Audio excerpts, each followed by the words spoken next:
Ya. Buenos días, chiquillas, chiquillos. Les grabo este video para que puedan estudiar, reforzar un poquito los conceptos que entran en la prueba y además porque en la guía de estudio me faltó incorporar dos conceptos. Entonces lo voy a explicar durante esta presentación que espero que sea lo más breve y precisa posible. ¿Ya? Como ustedes bien saben, lo que estuvimos trabajando junto a la profe Puela durante esta unidad es la argumentación, ¿ya? Estudiar en qué consiste la argumentación y cuáles son las principales herramientas del diálogo argumentativo que nosotros podemos utilizar en el día a día, ¿ya? Entonces, ¿qué es lo que ustedes primero tienen que saber para responder la prueba? Es entender lo que es la lógica informal, ¿ya? Que es lo que hemos estado estudiando en esta unidad. Pero para entender lo que es la lógica informal, tenemos que saber lo que es la lógica formal, ¿ya? Yo se los dije en la última clase, igual se los recordé, pero estaban un poquito, bueno, hablando con los del tercero A, ¿cierto? Estaban un poquito distraídos. Entonces, por eso lo voy a volver a retirar acá en esta presentación. La lógica formal, chiquillos, es todo aquello que no vimos en esta unidad, ¿ya? Estuvo en algún momento en el plan y programa de filosofía, yo cuando estaba en la enseñanza media lo pude estudiar, pero ahora se sacó, ¿ya? Se sacó del programa para darle un poquito más de énfasis a lo que es la lógica informal, que es lo que estuvimos viendo durante esta unidad, durante la unidad uno. Entonces, yo le voy a explicar qué es la lógica formal, ¿cierto? Para que la diferenciemos de lo que sí hemos estado estudiando. La vamos a eh, sintetizar a grandes rasgos, ¿ya? La lógica formal, chiquillos, es un tipo de demostración de la validez de algún razonamiento a partir del valor de verdad de un enunciado, ¿ya? Mediante proposiciones. Es decir, eh, un interlocutor expresa un razonamiento que tuvo, ¿cierto? Y ese razonamiento se pone en cuestión y se evalúa como verdadero o como falso, o como sí o como no, o como positivo o como negativo, o como uno o cero, por ejemplo, ¿cierto? En términos que son totalmente opuestos, ¿ya? No hay más alternativas, o es verdadero o es falso, ¿ya? ¿Y cómo se identifica si es verdadero o es falso ese razonamiento? A través de un sistema lógico que es exacto. Podría ser entendido como un sistema matemático, ya que se llama tautología o tablas de verdad. Ya. Entonces, ¿cierto? Les vuelvo a repetir, la lógica formal, entonces, es un sistema en el cual tratamos de identificar si un enunciado es verdadero o es falso, y esto lo hacemos mediante un sistema matemático de proposiciones, ¿ya? Y ahí es cuando a un enunciado, por ejemplo, le asignamos un valor de una letra, por ejemplo, de un símbolo matemático, ¿ya? Este sistema se llama tautología o tablas de verdad y es lo que ya no está en el programa, ¿ya? ¿Por qué? Porque ahora el plan y programa de filosofía intenta darle mayor énfasis a lo que es la lógica informal, ¿ya? Que la lógica informal tiene que ver con la argumentación propiamente tal, ¿ya? Entonces se intenta analizar una argumentación, ¿cierto? Un postulado a partir de la validez de sus argumentos. Pero esa validez de sus argumentos no es algo exacto, como la tautología o las tablas de verdad, ¿cierto? Sino que se va investigando cuáles son los supuestos, cuál es la información que quizás pueda estar implícita en algunos argumentos, ¿ya? Si esos argumentos están apoyados en algo, ¿cierto? En algún estudio, en alguna validación de alguna institución, lo que sea, ¿ya? Identificar también si esos argumentos responden o siguen las propias herramientas del diálogo, de las herramientas del diálogo argumentativo, ¿ya? Si siguen esas reglas, que son reglas que tenemos que promover, ¿cierto? O si más bien son argumentos débiles que están apoyados muchas veces en falacias, en términos sesgados, de estereotipos, ¿cierto? Que son lo que vamos a ver más adelante. Ya. Esto es un poquito complicado, simplemente lo quiero explicar a grandes rasgos, ¿cierto? La lógica formal, que recuerden, es lo que no vimos en esta unidad, es lo que se sacó del programa, se utiliza para realizar este tipo de lógica formal un lenguaje natural, es decir, se da un tipo de enunciado, se identifican variables y a partir de esas variables se desarrolla un sistema matemático en el cual se hace como una especie, por decirlo así, de ecuaciones, ¿ya? Que determinan si un enunciado es verdadero o es falso, ¿ya? Les traje algunos ejemplos, pero no hay tiempo ahora como para explicar cómo funcionan este tipo de tautología o tablas de verdad, ¿ya? Si a alguien le interesa, lo podemos ver en clase igual, pero no es parte del plan y programa, ¿ya? Entonces, por ejemplo, si nosotros preguntamos, ¿llueve? La respuesta en tautología o tablas de verdad es sí o no, ¿ya? En el caso de que llueva, una persona debiese llevar paraguas. En el caso de que no llueva, debiese hacer lo contrario. Si se afirma que existe el día, entonces, por consecuencia, existiría su alterno, ¿cierto? Que sería la noche. Si existe en un determinado periodo de tiempo un impulso eléctrico al cual se le asigna un valor 1, se asume que en ese mismo periodo de tiempo, si hay una ausencia de impulso eléctrico, el valor de esa afirmación sería 0, ¿ya? Para identificar si algo es verdadero o falso, si algo es cierto o no, si es un sí o un no, si es que algo existe o no existe, si es que le damos valor 1 o le damos valor 0, ¿cierto? Que sería básicamente lo mismo que decir si algo existe o no existe. eh, Debemos utilizar, según la lógica formal, un sistema más bien matemático, ¿ya? Eso es lo que no vimos durante esta unidad, porque ya no es parte del plan y programa, pero lo digo porque en la prueba hay algunas preguntas que integró el profe del SEMBRA, ¿cierto? En la cual se hace esta diferenciación entre lo que es lógica formal y lógica informal, que es lo que sí vimos en esta unidad. Ya. Ahora vamos a lo bueno. Ya. Entonces, ya, bueno, esto ya lo dije, ¿cierto? Acá hay como ejemplos de lógica formal a partir del sistema de tabla de verdad o tautología, ¿ya? Ven que es como un poquito matemático porque a un enunciado, ¿cierto? A una oración o razonamiento se le otorga un valor matemático y se realiza una operación, ¿ya? A partir de proposición. Ya. Ahora sí vamos a lo bueno. La lógica informal, lo que sí estudiamos en esta unidad, ¿ya?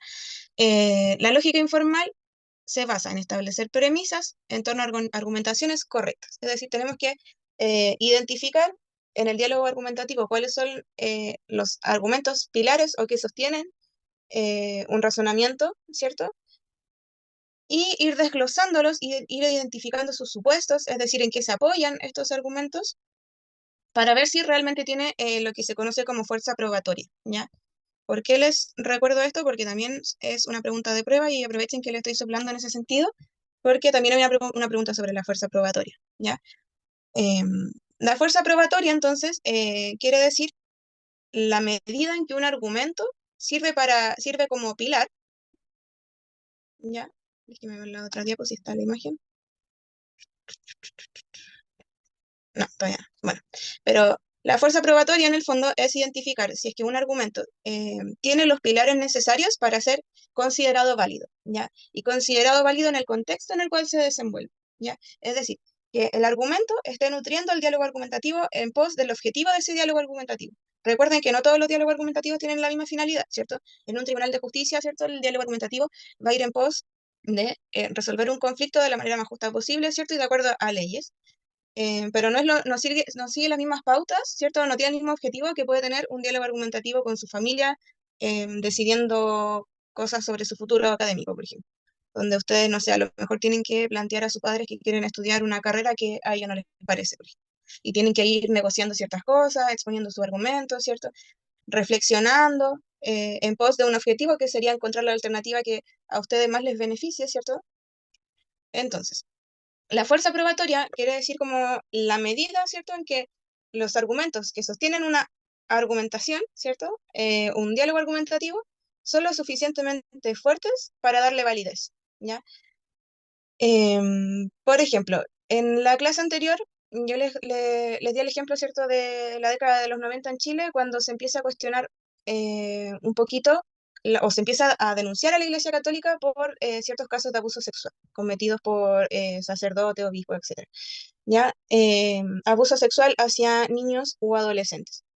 Entonces, esas acusaciones, si bien no tomaron tanta fuerza en los 90 como en la actualidad, debido a múltiples factores, como que, por ejemplo, la religión católica estaba muy arraigada en la tradición, ¿cierto? Existía hasta ese entonces mucha confianza en la religión católica, se ponía en las manos de instituciones religiosas la educación de los niños, ¿cierto? Y adolescentes. Sin embargo, aunque en los 90 no haya sido tan escandalosa, por decirlo así, estas denuncias de abuso sexual, estas denuncias sí tenían una fuerza probatoria, ¿ya? La fuerza probatoria no necesariamente quiere decir con que sea como una argumentación que esté consiguiendo más adeptos, o que sea más popular, o que sea más validada por la sociedad, ¿ya? La fuerza probatoria en una argumentación es la medida en que esos argumentos son válidos. Y la argumentación de las personas o instituciones que denunciaron a la Iglesia Católica, ¿cierto?, por estos casos de abuso sexual o pedofilia, eh, esta argumentación tenía una fuerza probatoria. Y esta fuerza probatoria residía en los argumentos. ¿Y cuáles eran los argumentos? Los testimonios, ya los testimonios de las víctimas. Existían tantos testimonios, ¿cierto? Que en esos testimonios existiría como una fuerza probatoria, existirían evidencias, por decirlo así. No es algo que simplemente se dijo como azarosamente o tendenciosamente, sino que era una denuncia real y era una denuncia válida, aunque no fuese validada por el resto de la población en esa época, ¿ya?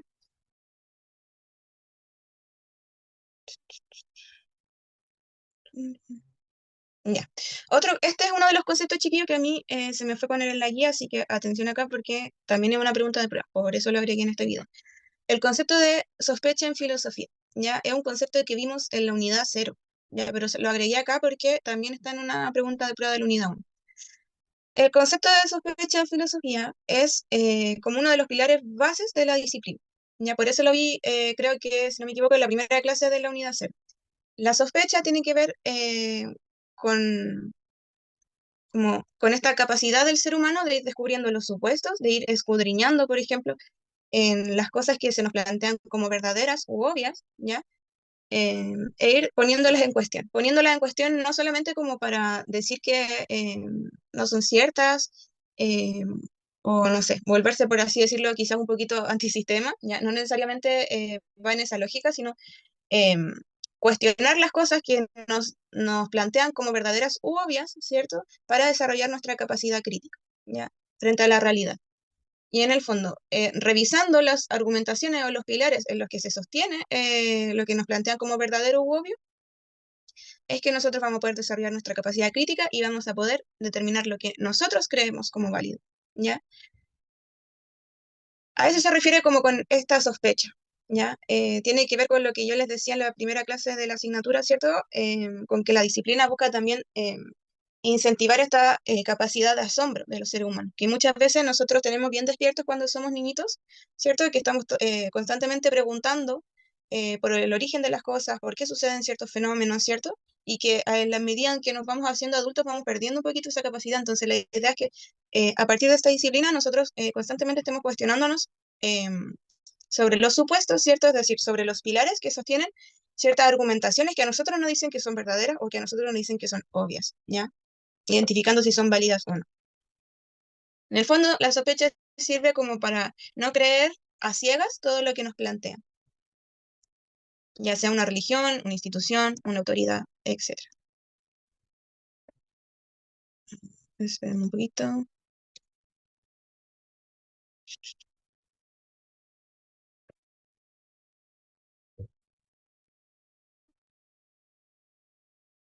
Ya, ahora volví. Un problema técnico, como siempre. Bueno, ya. Entonces, estábamos hablando de la sospecha, chiquillos. Les decía entonces que es necesario que nosotros, a medida que vayamos creciendo, desarrollemos nuestras habilidades y capacidad de pensamiento crítico, ¿cierto?, frente a la realidad y podamos evaluar si ciertos fenómenos son ciertos o no, o por qué deberíamos creer en ellos o no, ¿ya? Em, por ejemplo, no sé, ¿por qué, si nos vamos a temas de geografía, que probablemente lo puedan ver en el electivo de geografía, los que estén, em, ¿por qué será que el mapa está ordenado como lo está, ¿cierto? ¿Por qué América del Sur está en la parte inferior y no superior si el planeta Tierra no tiene una arriba y una abajo, por decirlo así? ¿O por qué existen determinados mapas geográficos que le dan mayor énfasis a alguna característica del plano terrestre o no? ¿Ya?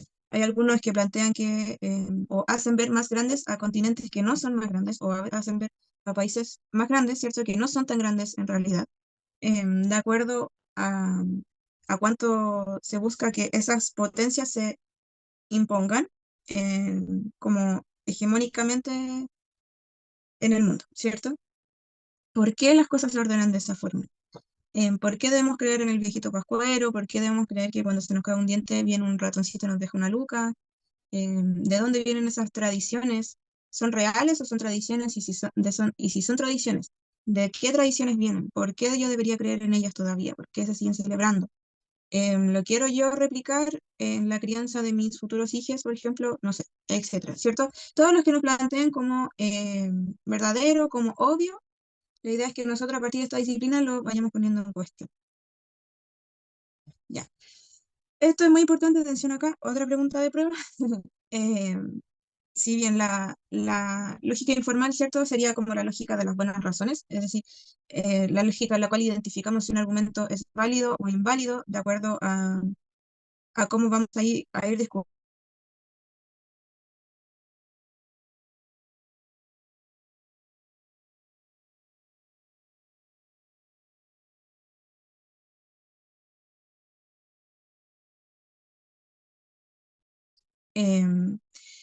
Tiene mucho que ver con el contexto en el cual lo vamos a utilizar. ¿Ya? En el caso de la lógica informal, la vamos a utilizar en situaciones en las cuales no necesitamos necesariamente que un enunciado sea catalogado exactamente como verdadero o exactamente como falso, ¿ya? En diálogos que no son tan rígidos. Por ejemplo, en una discusión, o sea, perdón, en una conversación de pareja, por ejemplo, sobre el futuro de su relación amorosa, entre lo que les comentaba, ¿cierto?, de conversar con sus padres sobre la carrera que quieren estudiar. Lo pueden usar la lógica informal conversando con un profesor para ver cómo decide la escala de una nota, conversando sobre si hacen un remedial o no para subir la nota de una prueba. Le explican a un profesor que no entendieron la prueba y que quizás por eso copiaron, no sé, lo que sea. También en otras instancias, como por ejemplo lo de los tribunales de justicia, ¿cierto? Que lo hemos hablado más adelante y lo hemos hablado en clase. También sería un ejemplo de lógica informal, ¿ya? O lógica de buenas razones, ¿ya? En el caso de tribunales de justicia, los argumentos empleados en un proceso judicial serían buenos en tanto respondan al contexto, respondan al objetivo en el cual se desenvuelven. O sea, los argumentos que planteen ambas partes en un juicio tienen que ser o serían válidos en tanto respondan al objetivo, que el objetivo, ¿cierto?, sería tomar la decisión más justa posible, ¿ya? O resolver algún conflicto judicial. Mm, mm, mm. ¿Qué es un diálogo argumentativo? Esta definición también es pregunta de... Un diálogo argumentativo es un juego lingüístico en el que dos o más participantes intercambian mensajes, respetando ciertas reglas que los comprometen a cooperar de buena fe para que se alcance el objetivo del diálogo, ¿ya? Em, lo mismo que en términos de cuando hablamos de diálogo filosófico, que es lo que vamos a ver al final del curso, ¿cierto? El diálogo filosófico es un tipo de diálogo en el cual las dos o más partes de la conversación tienen el mismo fin, ¿ya? Aunque no piensen lo mismo, se comprometen de buena fe a resolver una interrogante, ¿ya? O alcanzar algún objetivo común, ¿ya? Van cooperando, aunque no piensen lo mismo y se vayan refutando constantemente las ideas, lo que se quiere lograr es cumplir un objetivo común. El diálogo argumentativo, para que se lleve a cabo de buena manera, tiene que tener un principio rector que se tiene que cumplir, que es el principio cooperativo, ¿ya? Y un set de reglas, que lo vamos a estudiar a continuación. El principio cooperativo y los distintos tipos de reglas que posee el diálogo argumentativo se tienen que promover, ¿ya? ¿Por qué destaco esto? Porque luego de ir definiendo cuáles son todas estas reglas, vamos a ver las cosas que se tienen que evitar, ¿ya? Entonces, el principio cooperativo sería como el principio rector del diálogo argumentativo, ¿ya? Este principio tiene que ver con que las dos o más partes que estén participando de una conversación, de este diálogo, ¿cierto?, tienen que comprometerse de buena fe a cumplir un objetivo. Entonces, todos los argumentos que yo voy a dar tienen que ser en pos de resolver un interrogante o cumplir un objetivo. La regla de cantidad se refiere a que tengo que proporcionar la información necesaria para mantener o darle validez a mi punto de vista, pero no más, ¿ya? Siempre ir al grano, plantear la información justa eh, para lograr, ¿cierto?, demostrar la validez de mi argumento. No por dar más información, no por rellenar, por decirlo así, mi argumento va a ser más válido. Otra regla importante es la regla de cualidad, ¿ya? La regla de cualidad propone que no digamos lo que creamos que es falso, ¿ya? O no tratemos de mantener a toda costa una opinión de la que no tengamos pruebas suficientes. Es como en el fondo no ser terco o terca, ¿ya? Si yo sé que lo que estoy proponiendo no tiene ni pies ni cabeza, no debería plantearlo como verdadero o como válido, ¿ya? Asimismo, si no tengo las pruebas suficientes para sostener ese argumento o ese argumento le va a hacer daño a alguien, no debiese yo tercamente, ¿cierto?, seguir en la misma línea, sino que en algún punto, si creo que el argumento de la otra persona con la que yo estoy manteniendo el diálogo argumentativo es más válida, debiese yo cambiar de opinión, ¿cierto? Y llegar a un acuerdo con las otras partes. Ya, por ejemplo, cuando discuten el tema del polerón de curso, ¿cierto?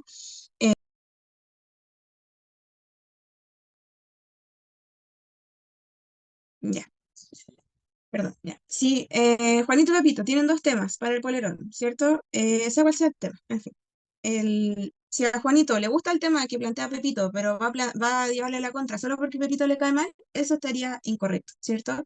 No hay que ser tercos en ese sentido. Si yo creo que lo que está proponiendo mi compañero es bueno para el curso, ¿cierto? Que lo va a beneficiar a la mayoría de mis compañeros, yo debiera ceder y llegar a un acuerdo con la otra parte. La regla de relevancia, chiquillos, la tercera regla, tiene que ver con que todas mis intervenciones, todas las veces que yo planteo un argumento dentro del diálogo, tienen que ser totalmente atingentes, tienen que ser relevantes, tienen que nutrir el diálogo, tienen que nutrir el tema central del diálogo, ¿ya? No irme por las ramas, por decirlo así. A no ser que, si yo tomo un tema secundario, ese tema secundario tenga alguna relación con el tema principal, ¿ya? Pero no, la regla de relevancia tiene que ver como con no cambiar de un tema para otro que no tenga nada que ver, ¿cierto? Si no se ha cumplido el primer objetivo, que era resolver la primera interrogante, ¿ya? Y por último, regla de modo, explicarse con claridad, sin ambigüedades, con la mayor brevedad y consistencia posible, ¿cierto? Y de forma ordenada y respetuosa.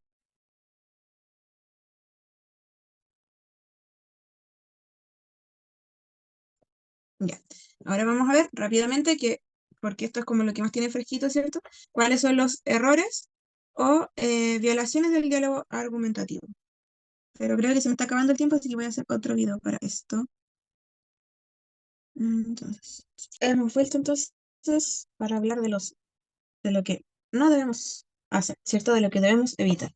Ya vimos el principio rector de un diálogo argumentativo y las reglas que debemos promover. Entonces, ahora vamos a ver cuáles son los errores o violaciones de las reglas del diálogo argumentativo, ¿ya?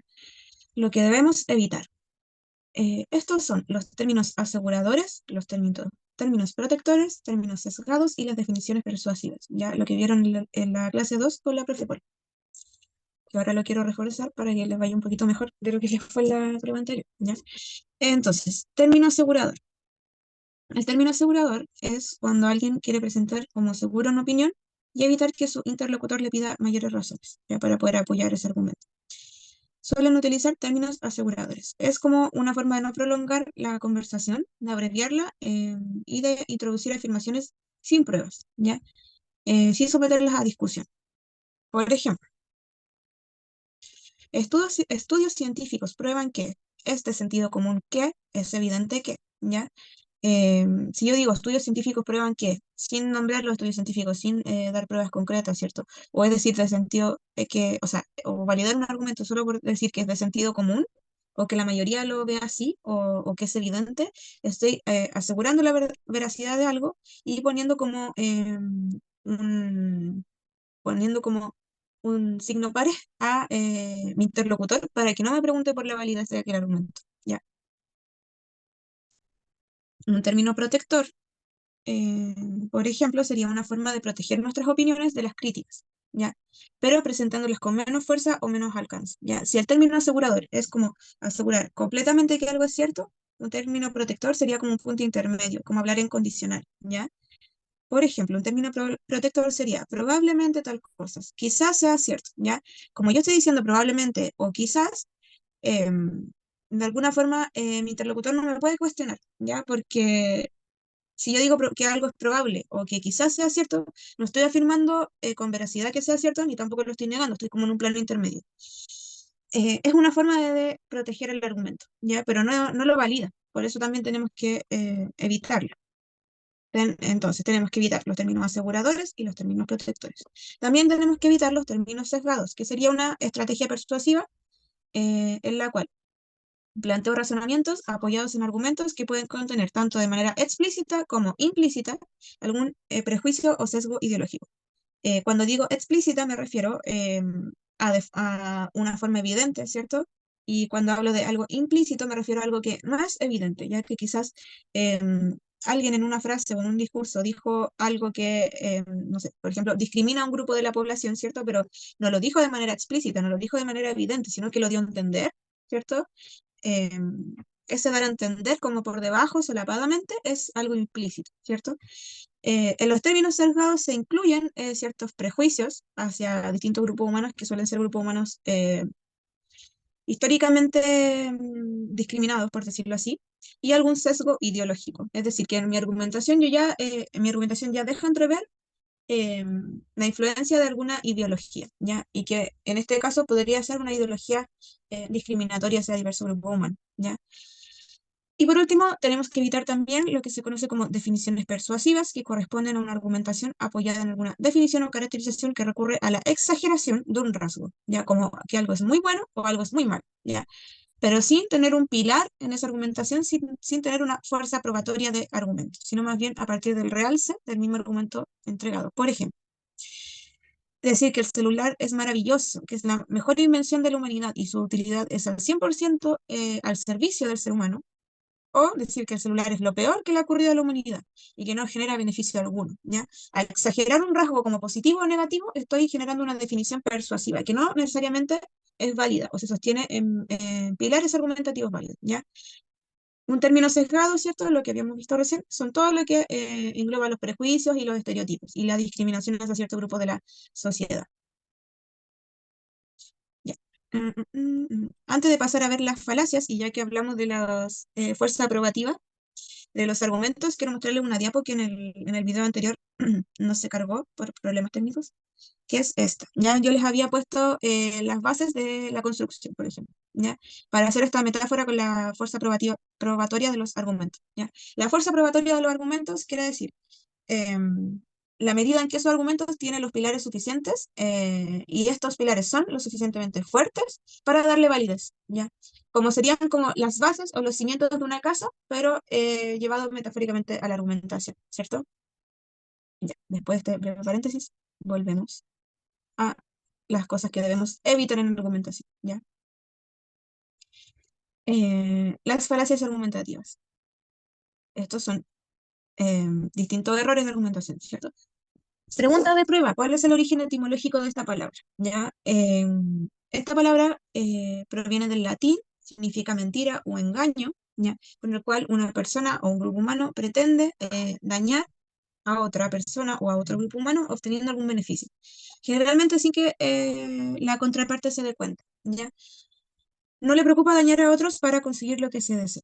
La palabra falacia se utiliza generalmente para designar aquellas argumentaciones que son incorrectas y que violan las reglas del diálogo argumentativo, lo que vimos anteriormente, ¿cierto? El principio cooperativo, las reglas de cantidad, cualidad, de modo, ¿cierto? De relevancia, eh, violan lo que sería la fuerza probatoria de los argumentos, etcétera, ¿ya? Es aquello que debilita una argumentación, que la puede volver inválida. Esto ya ustedes lo tienen bien fresquito, ¿cierto? Porque hicimos una actividad también en grupo sobre esto, pero lo voy a repasar superficialmente, ¿ya? En primer lugar, tenemos un tipo de falacia que se llama preguntas complejas, que tiene que ver con un tipo de pregunta en el cual en la misma pregunta, en el mismo enunciado, ya se da una presuposición de algo, ¿ya? Por ejemplo, si alguien dice, ¿has dejado ya de molestar a mi primo? En esa misma pregunta, sea lo que sea que vaya a responder la otra persona, ya se está asumiendo que molestó a su primo, ya como que ya no da posibilidad de negar aquello. Se asumió que negó a su primo y en el fondo la pregunta está preguntando si ya dejó de hacerlo, ¿ya? Pero se está dando, por supuesto, algo, de forma negativa o negativa, ¿cierto? Pero se está admitiendo algo en la misma pregunta. Se está admitiendo algo incluso antes de que la otra persona responda. Esto es una pregunta compleja y corresponde al primer tipo de falacia. Luego tenemos el segundo tipo de falacia que corresponde al argumento circular, ¿ya? El argumento circular es básicamente cuando las razones que yo doy para dar validez al argumento son muy redundantes o vuelven al mismo planteamiento inicial. Como si ustedes me ven llorando, ¿cierto? Y me preguntan, profe, ¿por qué está llorando? Y yo les digo que estoy llorando porque tengo pena. Y ustedes me preguntan, profe, ¿por qué tiene pena? Y yo les digo porque estoy triste. Y me preguntan, profe, ¿por qué está triste? Y yo les digo, no sé, porque no soy feliz. Entonces, 3 veces estoy volviendo a la misma idea, ¿cierto? Estoy utilizando sinónimos, pero no les estoy dando una razón del porqué de mi tristeza, por decirlo así. ¿Ya? Otro ejemplo, el que está acá en la presentación, ¿cierto? Eh, si alguien dice que la razón de que una porcelana se rompa fácilmente es que la porcelana sea frágil, eh, sería un argumento circular. ¿Por qué? El- esta categoría de frágil, ¿cierto? Este adjetivo se utilizaría para designar el mismo fenómeno del que se quiere explicar, ¿cierto? Porque es obvio que si algo se rompió, es frágil, ¿ya? Entonces se vuelve a redundar en lo mismo, se vuelve a lo mismo, por eso es circular. Nos da una razón de por qué la porcelana se rompió, sino que vuelve a reafirmar la idea de que la porcelana es frágil, vuelve a reafirmar la idea que era propensa a romperse, ¿cierto? En tercer lugar, tenemos el argumento ad ignorantium, que es el tipo de argumento que pretende que un enunciado sea verdadero solamente porque nadie ha demostrado que sea falso, o pretende que un enunciado sea demostrado como falso solamente porque nadie ha demostrado que sea verdadero, ¿ya? Ejemplo de esto son cuestiones que nadie ha probado que sean verdaderas o falsas, ¿cierto? Como la existencia de Dios o la existencia de vida extraterrestre. Cuarto tipo de falacia, el argumento ex populo, ¿ya? El argumento ex populo tiene que ver con el asumir la validez de un argumento solamente porque hay una mayoría, hay un grupo humano mayoritario que ascribe, ¿cierto?, a ese argumento, que está de acuerdo con ese argumento, ¿ya? Por ejemplo, si yo digo que muchos de mis conocidos fuman cigarro y que por ende, si tanta gente lo hace, fumar no es malo, eso sería una falacia, ¿ya? Porque estoy validando un argumento solamente la medida en que ese argumento es popular. Quinta falacia, el argumento post hoc ergo propter hoc, ya que en la prueba también lo van a ver como argumento causa y efecto. Relaciónenlo con, no sé, un efecto dominó, por ejemplo, ¿ya? El argumento de causa y efecto quiere decir que un fenómeno sucede de acuerdo a una causa específica. Y esta relación de causalidad muchas veces no está del todo validada en argumentos suficientes, ¿ya? Por ejemplo, si yo les digo que durante el año 2023 yo viajé demasiado y eso se debe a que para el año nuevo, del paso del 2022 al 2023, yo salí con mi maleta a dar una vuelta a la manzana. Entonces, si yo atribuyo que yo viajé mucho, ¿cierto? O que alguien me invitó a comer una pizza en Italia, ¿cierto? Solamente porque yo salía a dar una vuelta a la manzana con mi maleta, sería un argumento causa-efecto o un argumento post hoc ergo propter hoc, ¿ya? Porque estoy atribuyendo la validez de un argumento por una relación de causalidad que no muchas veces tiene una base empírica, ¿ya? Una base que lo sustente. No tiene argumentos válidos, ¿ya? Generalmente esta relación de causa y efecto la vemos mucho como en temas de superstición, ¿ya? Todas las cábalas que nosotros hacemos para Año Nuevo, eh, todas las creencias que nosotros tengamos, por ejemplo, aquí yo tengo una tarjetita de San Benito que me la puso mi tía porque tenía miedo de que me robaran, ¿ya?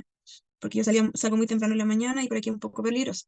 Entonces, si yo les digo que desde que entré a trabajar en marzo no me han asaltado por esta tarjetita, sería un argumento post hoc ergo propter hoc o un argumento de causa y efecto, ¿ya? Porque lo estoy atribuyendo a una superstición o creencia, etcétera, que no tiene un sustento teórico, una base empírica que le dé validez a mi argumento, ¿ya? Lo siento, San Benito, pero igual, gracias por proteger.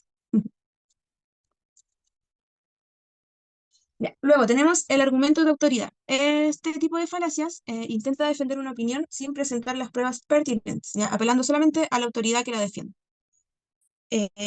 Cuestiones como que se deben consumir 5 porciones de fruta al día, fruta y verdura al día, porque así lo indica el MinSal, ya, solo porque lo dijo el MinSal, esto sería una falacia de autoridad. Ahora bien, si hubieran estudios científicos que demuestran que eso es saludable, ahí sería otra cosa, ¿ya? Pero si yo solamente voy a hacerlo porque me lo dijo una autoridad, eh, sin, en- eh, sin tener bases en esa argumentación, sería una falacia. Acá tenemos una noticia, ¿cierto?, de algo que sucedió en pandemia. Dice, Instagram bloqueará los hashtags que den información falsa contra la vacunación, ¿ya? El MinSal mandó a vacunar a la mayoría de la población para poder inmunizarla y enfrentar la pandemia, con vacunas que no tenían mucho tiempo de estudio previo para ser aprobadas. Y por lo tanto tuvieron muchos efectos secundarios e incluso hubieron personas que fallecieron producto de aquellos efectos secundarios de la vacuna. Lo cual tampoco es algo tan extraño, porque todas las vacunas tienen ciertos efectos secundarios en un grupo reducido de la población, ¿ya? Sin embargo, en el contexto de pandemia, como el tiempo era tan acotado para realizar esta vacuna, esto fue como, los efectos secundarios fueron en ascenso, ¿ya? Entonces, todas estas noticias que, por ejemplo, mostraban, o sea, de noticias reales, ¿cierto? Que mostraban el fallecimiento de alguna persona producto de la vacunación, aunque fuesen medios confiables, Instagram lo bloqueaba, ¿ya? De hecho, a mí me acuerdo que Instagram me amenazó en ese tiempo de cerrar mi cuenta porque había compartido una noticia de una niña que había muerto producto de la vacunación, ¿ya?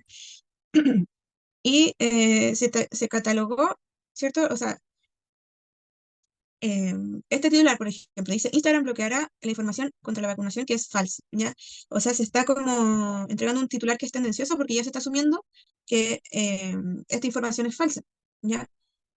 Em, Cuando en realidad eran noticias reales y lo que hizo Instagram fue bloquear, o sea, el término, es decir, usted se va como a los términos y condiciones de Instagram, lo que decía en ese momento Instagram textualmente era que iba a prohibir todo material que fuese contrario a la vacunación, aunque no fuese falso, pero por oponerse a la vacunación se le censuraba, ¿cierto?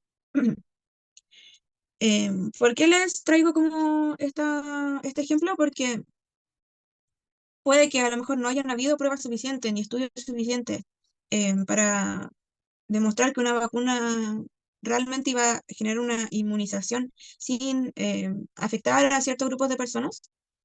De igual forma, ay, dame un momentito.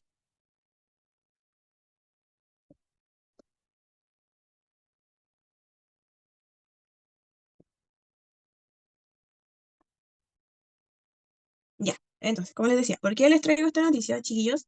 Eh, Porque si bien no existieron quizás los estudios suficientes ni el tiempo de prueba suficiente para haber aprobado esa cantidad de vacunas, em, de igual forma se generó como argumento válido o como argumento hegemónico que todas las personas teníamos que vacunarnos, ¿ya? Esto es un argumento de autoridad, ¿ya? Solamente porque lo dijo el MinSal, por ejemplo. Pero si no tenemos la información suficiente para respaldar esa argumentación, también sería una falacia, desgraciadamente. Ya. Otro ejemplo más cotidiano de argumento de autoridad. Si su mamá o su papá les dicen como, tú me tienes que hacer caso, y ustedes le preguntan por qué, y le dicen, porque yo soy tu mamá, ya simplemente por recurrir a la figura de autoridad, ay, tengo un cortado, perdón, simplemente por recurrir a la figura de autoridad, sería un argumento de autoridad, ¿cierto? Pero no le estoy dando validez a mi argumento por ser una figura de autoridad. Luego tenemos la falacia de generalización apresurada. Este tipo de falacia consiste en una falacia que está como ligada a esto de los términos sesgados, ¿ya? A muchas veces generalizar a un grupo humano por algún prejuicio. Por ejemplo, em, si yo digo que todos los puertaltinos son X, ¿ya? Em, Perdón, si yo digo que algunos puertaltinos son X y paso a una proposición universal como todos los puertaltinos son X, sería una generalización apresurada. Por ejemplo, si yo vi las noticias, que esta semana salieron tres noticias sobre portonazos en Puente Alto, y justo las personas que cometieron estos portonazos eran de Puente Alto, efectivamente, y eso se demuestra, y yo, por consecuencia, esos casos particulares lo paso a una proposición universal, como diciendo, por ejemplo, que todos los puentealtinos son delincuentes, eso sería una generalización apresurada, ¿ya? Sería una falacia argumentativa, porque por un caso particular estoy englobando a toda una población, ¿cierto? Y en el fondo estoy cometiendo algún tipo de prejuicio. Por último, tenemos el argumento ad baculum, ¿cierto? O al garrote, en latín, que se refiere al uso de la fuerza o a la amenaza para persuadir a un grupo humano o darle validez a mi argumento, ¿ya? Por ejemplo, si alguien dice, si votas por Boric, Chile se va a convertir en Chilezuela, ya como en el fondo se están mezclando dos tipos de ¿cómo decirlo?, de falacia, ¿ya? Tenemos la falacia de autoridad, ¿cierto? Porque generalmente el argumento del báculo lo utilizan figuras de autoridad, ¿ya? Y también la falacia de causa y efecto, ¿ya? Porque se está amenazando a alguien. Si tú haces A, va a suceder B. Si tú votas por Boric, Chile se va a convertir en Chilezuela, ¿ya? Y, y lo que se entiende por Chilezuela, ¿cierto? Para la población chilena, de repente puede ser algo como aterrador igual, por la situación política y económica que se vive en Venezuela y también por la historia reciente de Chile. Entonces, eh, el intentar como amenazar al otro para que haga lo que yo quiero sería un argumento al báculo, porque es un argumento al garrote, ¿cierto? Que sería como esta figurita que aparece aquí de un bate con clavos, ¿cierto? Como algo que se quiere hacer a la fuerza, ¿ya? Y, deviene, ¿cierto?, de los otros dos tipos de falacia, de autoridad y de causa y efecto. Por último, y para terminar, ¿cierto? ¿Qué es la mayéutica socrática? Esto también lo tienen fresquito porque lo han visto en las últimas clases con la profe Pol, ¿ya? La mayéutica socrática tiene que ver con un sistema de argumentación propuesto por Sócrates, en el cual los distintos interlocutores de un diálogo van rebatiendo constantemente sus posiciones, sus razonamientos, para alcanzar la verdad y el conocimiento, ¿ya? Se inicia este diálogo argumentativo a partir de una pregunta guía y a medida que va fluyendo el diálogo de forma orgánica y en la cual quizás una de las personas propone algo y el otro lo refuta, ¿cierto? Plantea algo contrario y van a ir dialogando de forma orgánica, en la medida en que eso vaya sucediendo, pueden surgir un millón de otras preguntas, ¿cierto? Pero esas otras preguntas siempre tienen que estar encausadas o relacionadas a la pregunta original, ¿ya? ¿Cuál es la idea de la mayéutica socrática o este tipo de diálogo en base a preguntas, en base a la interrogación?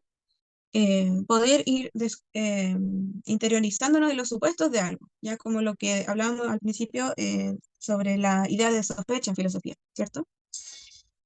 Entonces, a la medida en que este diálogo va funcionando de manera orgánica, la idea es que los participantes del diálogo puedan tener una amplitud de la conciencia, ¿cierto? Y tomar conciencia de su grado de ignorancia. Es decir, no creernos como que lo sabemos todo, porque si nosotros nos planteamos desde esa perspectiva de que lo sabemos todo, se nos hace muy difícil poder abrirnos a tomar razonamientos de otro grupo humano, ¿ya?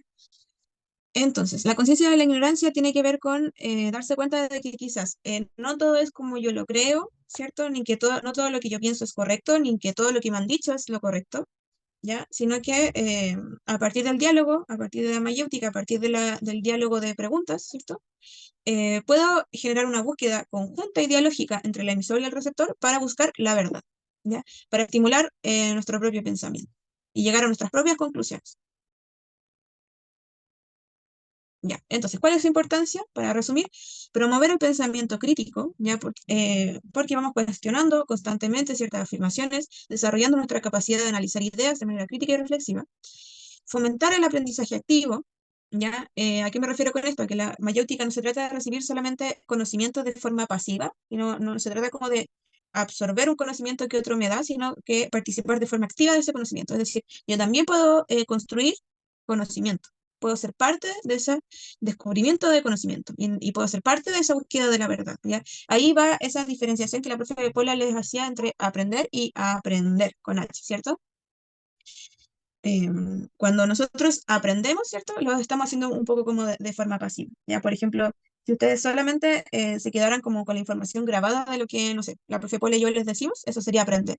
Ahora bien, si ustedes realmente quieren aprender, ¿cierto? Con H, la diferenciación que le hacía la profe Paula, que tiene que ver como con interiorizar el conocimiento, ustedes tendrían que participar de forma activa en ese conocimiento. Es decir, no generar una clase que sea simplemente como un monólogo en el cual el profesor dicta la materia y el estudiante escribe, sino que el estudiante también vaya poniendo en duda la información que le plantea el profesor, que puedan ir reflexionando en conjunto, ¿ya?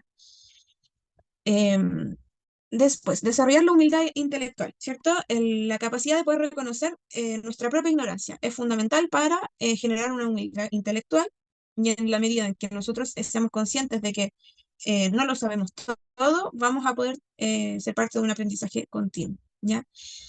Entonces, por último, la mayéutica socrática no es solo una forma de enseñar, sino una forma de vida. Ya Sócrates lo veía como una filosofía de vida, ¿cierto? Y nos invita a cuestionar nuestras propias creencias y a estar abiertos a nuevas ideas, ¿ya? Es una herramienta muy poderosa para el desarrollo personal e intelectual, ¿ya? Sin más, les deseo mucha suerte para la prueba. Cualquier pregunta me hablan por WhatsApp. Mañana domingo voy a estar atenta, ¿ya? Así que nos vemos mañana. Besitos, chao, chao.